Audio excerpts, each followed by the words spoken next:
The fall of Qin's old loyalists. Why Zhao Gao feared the Ming brothers.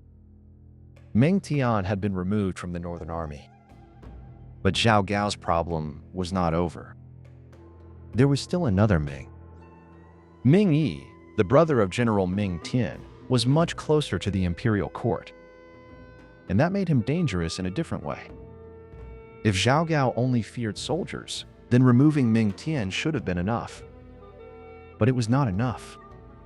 Because the Meng brothers were not just two officials. They were witnesses to another order.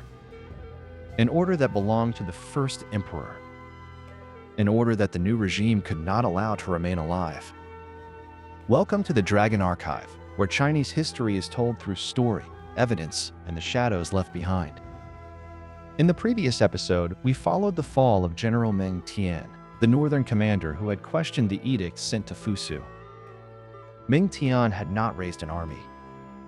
He had not declared rebellion. He had only asked one question. Was this command truly real? But in the succession crisis after Qin Shi Huang's death, even that question was dangerous. A regime built on controlled information cannot tolerate people who remember another truth. And Meng Tian was not the only one.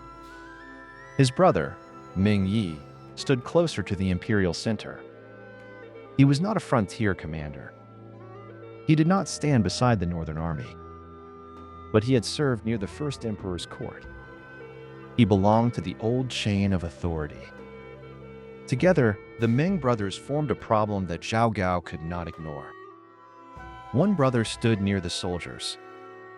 The other stood near the court. One represented military power on the frontier. The other represented the memory of the old imperial administration. This is why the story did not end with Meng Tian. For Zhao Gao, removing one brother was not enough. The entire Meng family had to fall. But here, a natural question appears. Did Meng Tian not have an army? Was Meng Yi not connected to the court? Did the two brothers truly have no power to resist? The answer is, they did have power. And that was exactly why Zhao Gao had to move quickly. But potential power is not the same as organized resistance. Meng Tian did command the northern armies. According to the Shiji, he had once led hundreds of thousands of troops to guard the frontier. That was enormous military power. But this army was not Meng Tian's private force. It belonged to the Qin Empire. It belonged to the emperor. It belonged to the central command system. Meng Tian was a general. He was not a warlord. So if he wanted to resist, he would have had to make an extremely dangerous transition. He would have had to move from being a Qin general guarding the frontier under imperial command to being a man who openly questioned the central edict and led troops against Zhanyang. That was not only a military decision, it was a political decision.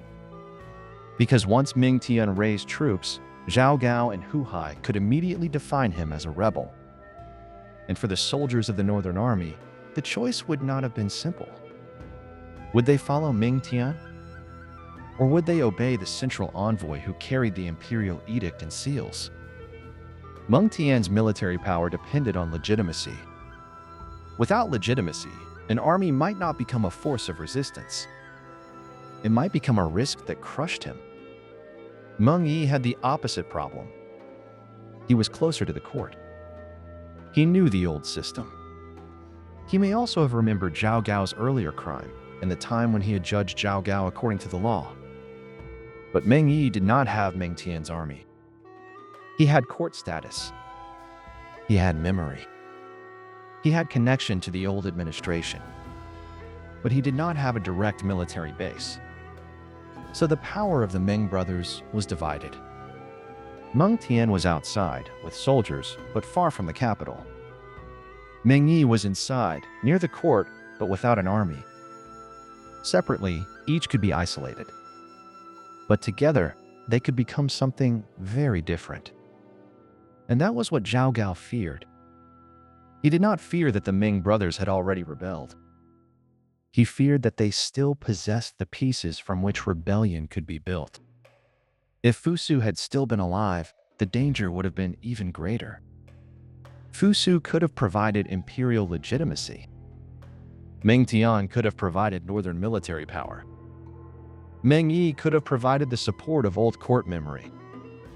If these three elements had been connected, they might have formed a real political center. That is why the new regime had to act quickly. It could not wait for rebellion to begin. If it waited until that moment, it might already be too late. So the first task was to make Fusu die. Once Fusu was dead, resistance lost its strongest banner. The second task was to separate Meng Tian from the Northern Army. Once Meng Tian was imprisoned, the army lost the man who could connect the frontier, Fusu, and the old emperor's authority. The third task was to deal with Meng Yi. Meng Yi stood near the court. He represented a different kind of danger. Not the immediate danger of raising soldiers, but the danger that the old system still had a voice. So the question is not whether Zhao Gao feared the Meng brothers' rebellion. Of course he feared it, but he did not fear a rebellion that had already begun. He feared that the fragments needed for rebellion still existed. Fusu's legitimacy, Meng Tian's army, Meng Yi's status as an old loyalist. If these things were connected, they could become a real threat. Zhao Gao's task was to cut them apart before that could happen. This also explains another question. Why did no other power come to help the Meng brothers? Because after Qin unified the empire, power had become highly centralized. Local officials did not possess the same kind of independent political legitimacy that had existed during the Warring States period. Commanders, governors, and ministers were all tied to the emperor and the central command system. In such a system, even if many people had doubts, it was difficult for them to act openly and immediately. They would wait. They would watch. They would try to understand where power was moving. Because whoever resisted first could be declared a rebel first. And that was the time gap Zhao Gao needed. He did not need to convince everyone. He only needed to remove the most dangerous people before their opponents could recognize one another. Fusu died. Meng Tian was imprisoned. Meng Yi was isolated. By the time others understood that the situation had changed, the new reality had already been created. This is the power of controlled information. It does not require everyone to believe you. It only requires your enemies to be unable to confirm one another in time. But there was also a more personal reason why the Meng brothers had to fall. According to the Shiji, Zhao Gao had once committed a serious crime. The first emperor ordered Meng Yi to judge the case. Meng Yi, following the law, sentenced Zhao Gao to death and removed him from official rank. For a moment, Zhao Gao's life had been in Meng Yi's hands. But Qin Shi Huang later pardoned Zhao Gao because he valued his diligence and skill. Zhao Gao survived. He returned to office. And years later, after the emperor's death, the balance of power changed completely. The man who had once been judged by Meng Yi now stood close to the new emperor. The man who had once almost died under the law now controlled access to imperial documents, seals, and commands. But this is not just a story of revenge. Revenge may explain why Zhao Gao hated Meng Yi, but politics explains why he could not leave the Meng brothers in place. Personal revenge gave Zhao Gao a motive. The succession crisis gave him an opportunity. The insecurity of the new regime gave him a reason. After Qin Shi Huang died at Sand Dune Palace, power did not pass openly and peacefully. The death was concealed. The original sealed letter to Fusu was not delivered. A new edict was issued in the dead emperor's name. Fusu died. Meng Tian was imprisoned. Hu Hai, the younger prince, became the second emperor. But this new order was fragile. It depended on one claim: that the emperor's will had been clear. It depended on another claim, that the succession had been legitimate. And it depended on one more claim, that the imperial system had continued without interruption. The Ming brothers threatened that illusion, not because they had already started a rebellion, not because they controlled the whole empire, but because they were connected to the old order. They were men who had served the first emperor. They knew how the system had worked before Zhao Gao captured its voice. They gave people a reason to remember that another version of legitimacy may once have existed.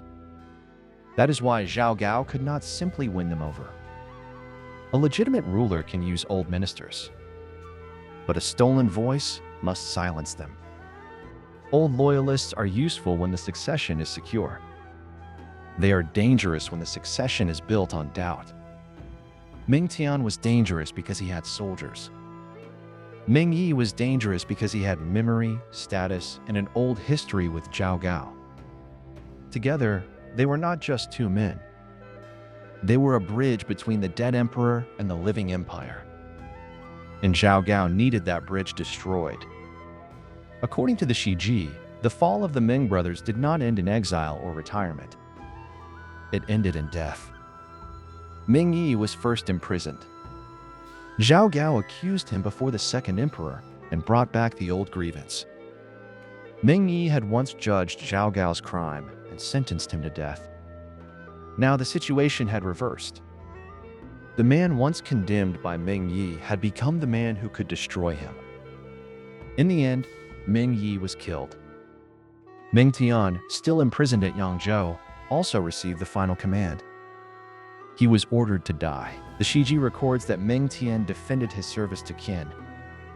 He spoke of his family's loyalty across generations. He spoke of the northern defenses he had built for the empire. He spoke of his service in guarding the frontier against the nomads. But defense no longer mattered. Service no longer mattered. Loyalty no longer mattered. Loyalty to the first emperor had become a danger under the second. In the end, Meng Tian took poison and died. So the Meng brothers fell in two different places. Meng Yi, closer to the court. Meng Tian, far away in imprisonment. One brother had represented the old administration. The other had represented the northern army. Both were removed. And with their deaths, one of the strongest remaining links to Qin Shi Huang's old order was cut. The fall of the Meng brothers tells us something important about the Qin succession crisis. The danger was not only military. It was not only personal. It was historical. A new regime born through secrecy must control not only the present, it must also control the memory of what came before. Who was trusted by the first emperor? Who knew the old rules? Who could question the new command? Who could remind others that the empire had once obeyed another voice? These were not small questions. They were threats. And Zhao Gao understood this. That is why the Meng brothers had to disappear. Meng Tian represented the army that could have resisted. Meng Yi represented the court memory that could have judged. Together, they represented continuity. And continuity was exactly what the new regime could not afford. But there was one more problem. One man still remained at the center of power. He had helped Zhao Gao create the new succession. He had helped replace Fusu with Hohai. He had helped turn a dead emperor's name into a living command. But he was not Zhao Gao's man. He was Chancellor Li Si. Li Si had helped build the trap. And because he had helped build it, he knew how it worked. That made him useful. But it also made him dangerous. The old loyalists had fallen. The Meng brothers had been silenced. But once a regime is built on fear and controlled information, even its partners cannot remain safe forever. And soon, Zhao Gao would turn toward the man who had helped him make the second emperor. The next question is not why Zhao Gao feared his enemies. It is why he began to fear his allies. Thanks for watching The Dragon Archive. Every story here begins in the shadows, but returns to the records. If you want more stories from Chinese history, emperors, rebels, assassins, philosophers, and forgotten kingdoms, follow the archive. The past is not gone. It is waiting to be read again.